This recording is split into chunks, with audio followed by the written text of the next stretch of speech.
Hey, today we've got another film swap. As most of you probably know, a film swap is where you shoot a roll of film and then rewind it back into the cassette, then send it off to somebody else so they can shoot over your images, and you end up with some quirky, unpredictable double exposures. Now, I did a film swap back in April with Sweet Lou as part of his Double Vision series, and we got some pretty cool results. I've got links to our previous film swap videos in the description and at the end of this video. Well, as a result of my film swap with Sweet Lou, my buddy Bruno from RETIF'S Garage here on YouTube reached out and asked me if I wanted to do another film swap with him, which is what you're watching right now. So for this one, Bruno shot a roll of Kentmere 100 in France in his Canon A1 and then mailed it to me here in Ohio so I could shoot over it. I loaded the roll into my Canon Rebel TI and just like Bruno, underexposed at the stop since we were shooting the same roll twice. I developed the film in HC110 Dilution B and then scanned the images with my Epson V550 using Epson Scan 2 software. Stick around after the images and I'll share my initial reaction to the images, how those impressions changed over time, and I'll share with you the awesome gift that Bruno included with the film.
So when I first developed and scanned these images, my initial reaction was that I was a little disappointed, mainly because there were a lot of these images you couldn't really even tell they were double exposures. For the most part, Bruno's images or subjects came through pretty well, but there were some of them you just really couldn't tell what I had shot over his images.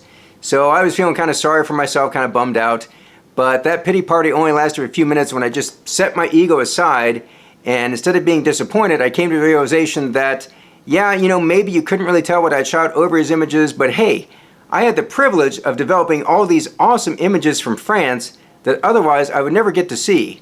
How cool is that? And that leads me to something even cooler. You see, Bruno sent me 2 film canisters. One had the roll of Kentmere that he shot, and the other was filled with shells and sand from a beach in France. Now, I'm probably never going to make it to France myself, but because of Bruno's generosity and super thoughtful gesture, a little bit of France has come to me. I've been following Bruno on RETIF'S Garage here on YouTube for a while now, and I've got a link to his channel in the description so you can check him out too. So maybe we didn't get the results we had hoped for, but that just shows you the unpredictability of film swaps. Just like film soup, you never know what you're going to get, but that's just part of the fun, right?